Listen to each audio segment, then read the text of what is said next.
Quad ರಣಕಹಳೆ, ಚೀನಾಗೆ ನಡುಕ, ಪಾಕಿಸ್ತಾನಕ್ಕೆ ಬೆವರು. ದೆಹಲಿಯಲ್ಲಿ ನಡೆದಂತಹ ಪ್ರಮುಖ ಸಭೆಯ ಇನ್ಸೈಡ್ ಡೀಟೇಲ್ಸ್ ಹೇಳ್ತೀನಿ. ಹಾಯ್ ಹಲೋ ನಮಸ್ಕಾರ, ನೀವು ನೋಡ್ತಾ ಇದ್ದೀರಾ ಸ್ಪೀಡ್ ನ್ಯೂಸ್. ನಾನು ಕಾವ್ಯ ಹೆಗ್ಡೆ. ದೆಹಲಿ ಈಗ ಜಾಗತಿಕ ರಾಜಕಾರಣದ ಕೇಂದ್ರ ಬಿಂದು ಆಗಿದೆ.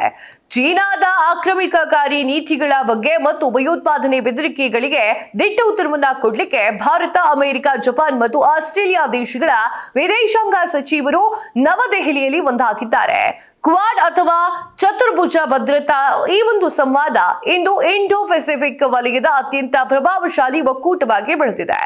2026ರ ಮೊದಲ ಕ್ವಾಡ್ ಸಭೆಗೆ ದೆಹಲಿ ಆತಿಥ್ಯವನ್ನ ನೀಡಿದ್ದು, ಕಡಲ ಭದ್ರತೆ, ಇಂಧನ ಭದ್ರತೆ ಮತ್ತು ಭಯೋತ್ಪಾದನೆಯ ವಿರುದ್ಧದ ಸಮರವೇ ಈ ಬಾರಿಯ ಪ್ರಮುಖ ಅಜೆಂಡಾ ಅಂತ ಹೇಳಲಾಗ್ತಾ ಇದೆ. ಚೀನಾದ ಪ್ರಾಬಲ್ಯವನ್ನ ಮಟ್ಟ ಹಾಕಲಿಕ್ಕೆ ಕ್ವಾಡ್ ನಾಯಕರ ಮಾಸ್ಟರ್ ಪ್ಲಾನ್ ಸಿದ್ಧವಾಗಿದೆ.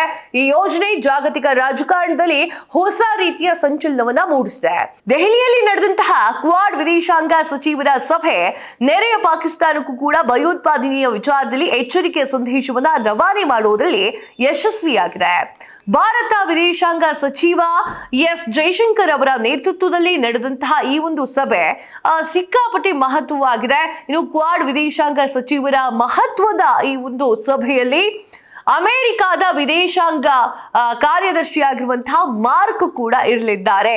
ಆಸ್ಟ್ರೇಲಿಯಾದ ವಿದೇಶಾಂಗ ಸಚಿವ ಪೆನ್ನಿ ಹಾಗೂ ಜಪಾನ್ನ ವಿದೇಶಾಂಗ ಸಚಿವ ಮೊಟೆಗಿ ಅವರು ಕೂಡ ಭಾಗಿಯಾಗಲಿದ್ದಾರೆ. ಈ ಸಭೆಯಲ್ಲಿ ಕೇವಲ ಒಂದು ರಾಜತಾಂತ್ರಿಕ ಭೇಟಿಯಾಗದೆ ಇಂಡೋ ಪೆಸಿಫಿಕ್ ವಲಯದಲ್ಲಿ ತನ್ನ ಪ್ರಾಬಲ್ಯವನ್ನ ಮೆರೆಯುತ್ತಿರುವಂತಹ ಚೀನಾಗೆ ಸ್ಪಷ್ಟ ಸಂದೇಶವನ್ನ ಕೊಡ್ಲಿಕ್ಕೆ ಒಂದಾಗಿದ್ದಾರೆ. ಚೀನಾಗೆ ಶುರುವಾಯಿತು ದೊಡ್ಡ ನಡುಕ. ಇಂಡೋ ಪೆಸಿಫಿಕ್ ವಲಯವು ಇಂದು ಜಾಗತಿಕ ಮಟ್ಟದಲ್ಲಿ ಆರ್ಥಿಕವಾಗಿ ಮತ್ತು ಭೌಗೋಳಿಕ ಅತ್ಯಂತ ಆಯಕಟ್ಟಿನ ಪ್ರದೇಶವಾಗಿದೆ. ಇಲ್ಲಿ ಚೀನಾ ತನ್ನ ಸೇನಾ ಬಲವನ್ನ ಹೆಚ್ಚಿಸಿಕೊಳ್ಳುತ್ತಾ ಸಣ್ಣ ಪುಟ್ಟ ದೇಶಗಳ ಮೇಲೆ ದಬ್ಬಾಳಿಕೆಯನ್ನ ಮಾಡಿಕೊಂಡು ಗುಟ್ಟಾಗಿರಿಸಿಕೊಂಡಿದೆ. ದಕ್ಷಿಣ ಚೀನಾ ಈ ಒಂದು ಸಮುದ್ರದಲ್ಲಿ ತನ್ನದೇ ಪಾರುಪತ್ಯವನ್ನ ಸಾಧಿಸಿ ಮೆರೀತಾ ಇರುವಂತಹ ಡ್ರ್ಯಾಗನ್ ರಾಷ್ಟ್ರಕ್ಕೆ ಕಡಿವಾಣ ಹಾಕ್ಲಿಕ್ಕೆ ಕ್ವಾಡ್ ಗಟ್ಟಿಯಾಗಿ ರೆಡಿಯಾಗಿದೆ. ಕ್ವಾಡ್ ಎನ್ನುವಂತಹ ವಿದೇಶಾಂಗ ಸಚಿವರ ಸಭೆಯ ಬಳಿಕ ಜಂಟಿ ಹೇಳಿಕೆ ಬಿಡುಗಡೆ ಮಾಡಿರುವಂತಹ ವಿದೇಶಾಂಗ ಸಚಿವರು ಯಾವುದೇ ದೇಶದ ಹೆಸರನ್ನ ನೇರವಾಗಿ ಪ್ರಸ್ತಾಪ ಮಾಡದೆ ಅವರಿಗೆ ಗುರಿ ಚೀನಾ ಎಂಬುದು ಸ್ಪಷ್ಟ ಮಾಡಿ ಹೇಳಿದ್ದಾರೆ.